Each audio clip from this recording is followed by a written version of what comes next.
The only thing more depressing than the environment of that courtroom is what's actually happening in there. It's straight out of a Kafka novel. Vivek Ramaswamy goes full scorched earth on the Trump hush money trial. I'm Rob on the Right. Let's go take a look. On Tuesday, House Speaker Mike Johnson became the highest-ranking Republican to accompany Trump at his criminal trial. And former GOP presidential candidate Vivek Ramaswamy also attended the trial. Ramaswamy took to social media in order to call the trial an insult to American democracy. This is a politicized persecution that is nakedly apparent. What I want to do is dive a little bit deeper into what we actually learned today in that courtroom. What do we see in there? First of all, I learned a lot from being in there in person. It is one of the most depressing places I have been in my life, but it is fitting because the only thing more depressing than the environment of that courtroom is what's actually happening in there. It's straight out of a Kafka novel. The prosecution's main strategy appears to be to bore the jurors into submission. And if you look in that direction, sadly, it may appear to actually be working. Now, I would like for anybody here in the press, anybody at home, anybody at MSNBC or the media afterwards, to clearly state what exactly is the crime that Donald Trump committed. Oh, wait. We have not heard a good answer to that question. It has been vague until today. You heard Michael Cohen's testimony, after which I would say it is less clear than ever what that crime actually was. They'll say falsifying business records. Well, let's look at who did we learn falsified business records today? Yet, what, hour, 2 hours, felt like it could have been 7 hours, of Michael Cohen talking about how he falsified business records. Okay, so you have a guy who has been a perjurer in the past that is now saying he falsified business records. What is the crime that Donald Trump committed?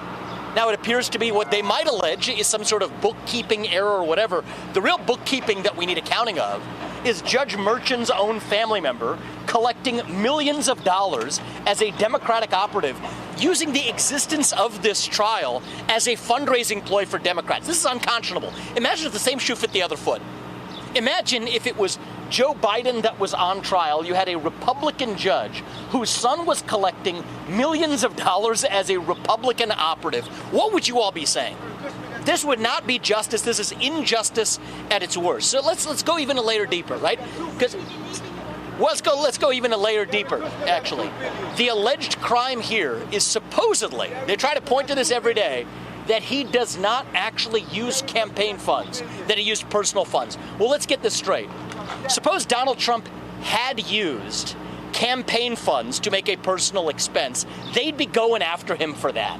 So if they're going to get him going or they're going to get him coming, that is the best proof that this is a politicized sham. Let's go through it piece by piece. If you tell somebody to go buy you a suit and you want to look good on television because that'll affect the voters, the way voters vote for you, you know what? They prosecute politicians if they use campaign funds to buy a suit.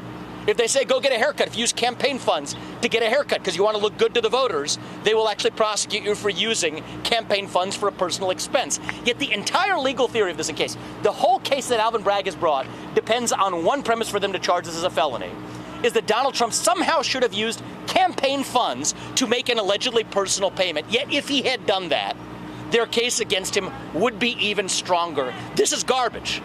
That is the best proof that you have that if they're going to get him going or get him coming, it's damned if you do, damned if you don't. This is a sham. This is not the United States of America. This is some third-rate banana republic.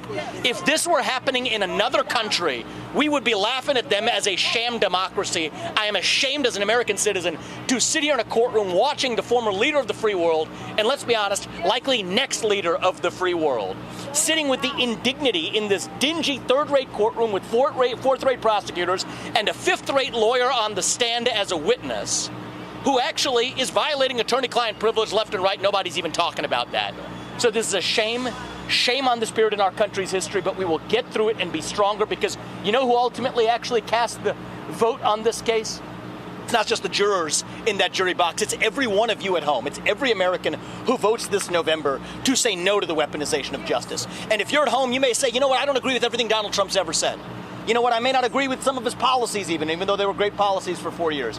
But you do agree, whether you are Democrat or Republican or black or white or gay or straight or man or woman, that our justice system should be blind to politics. That regardless of whether your last name is Biden or Trump, regardless of whether you've been a politician or not, you get a fair shake in our own legal system. And when you have a prosecutor who campaign on the pledge of going after Trump and then keeps his campaign pledge, when you have a judge whose kids are collecting money from Democratic operatives by fundraising off the very trial that that judge is presiding over, and then telling the U.S. president that he's subject to a gag order, that he can't talk about it, that is not justice. That is a bastardization of what this country was founded on. And I'm here, and all of us are here as friends of Donald Trump, supporting him in our personal capacity, sharing our opinions. That's why we're here today.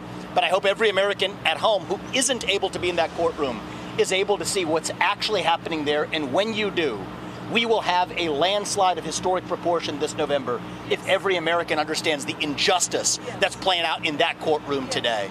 So may God bless our country. I pray for our future, and let's pray for our country being stronger on the other side of this disgusting sham politician prosecution. President Trump is leading in the polls all over the country, even in left-leaning ones like the New York Times. What this tells me is Trump has already won this case, no matter what verdict the judge arrives at. It tells me that voters really don't care about this trial.